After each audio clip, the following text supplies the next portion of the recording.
What if the most dangerous thing about a cult leader isn't their beliefs, but their tone of voice? Every era has its prophets.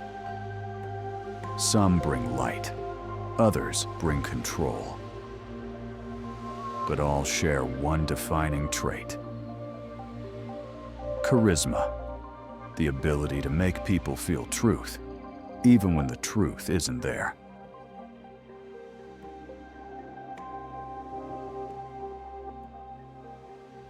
Charisma has always been mistaken for wisdom. In psychology, it's called the halo effect. When one positive trait, confidence, beauty, eloquence, makes us assume all the rest. We believe they're right, moral, intelligent. We want to believe, because certainty is intoxicating, especially in uncertain times.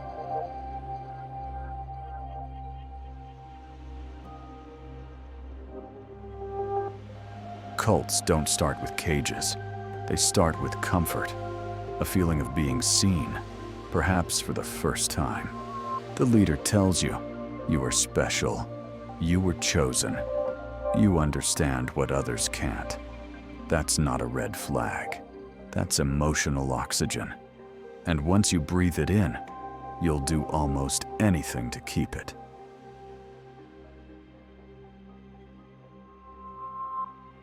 Neuroscientists have found that charismatic speech activates the brain's reward system, the same area triggered by music, laughter, even love.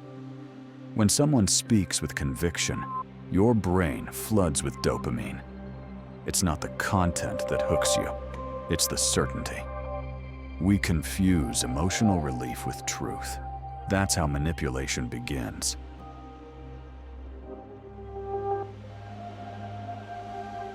But not all cults live in compounds. Some live in comment sections, in coaching programs, in movements that begin with healing and end with control. The same psychological blueprints repeat. Isolation. They don't understand you.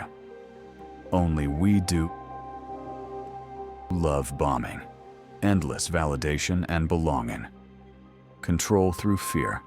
Threats of losing the group, the mission, or the truth. It's the same architecture, whether it's religion, politics, or self-help.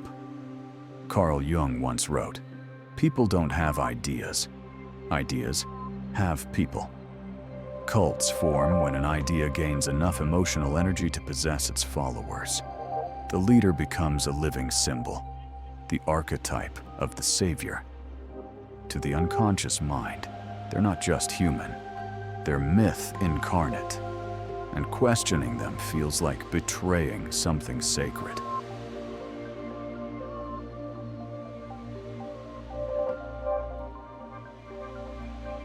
In Jungian terms, this is the inflation of the ego. When someone identifies with an archetype so completely, they believe they are it. The chosen one, the healer, the voice of truth.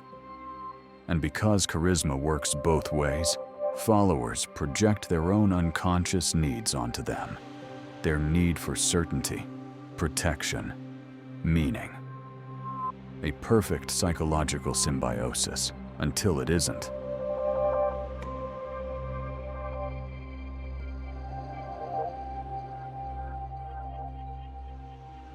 When reality cracks the illusion, the mind protects itself through cognitive dissonance, the refusal to believe what would break the self-image. They couldn't have lied.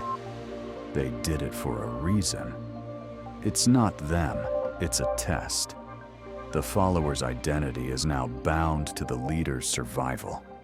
To leave the belief is to lose the self.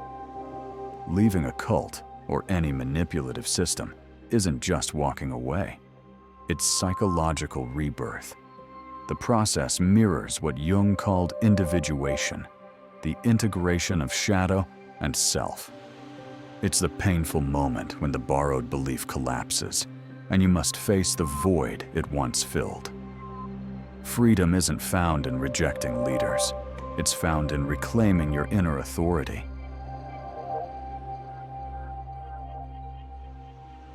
So how do we resist the charisma trap? First, by learning to sit with uncertainty. True wisdom doesn't seduce, it invites reflection.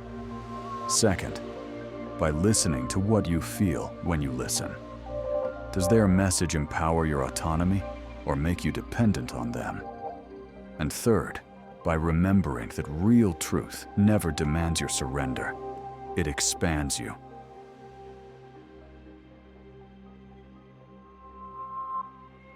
Charisma feels like light, but even light can blind you if you never learn to open your eyes.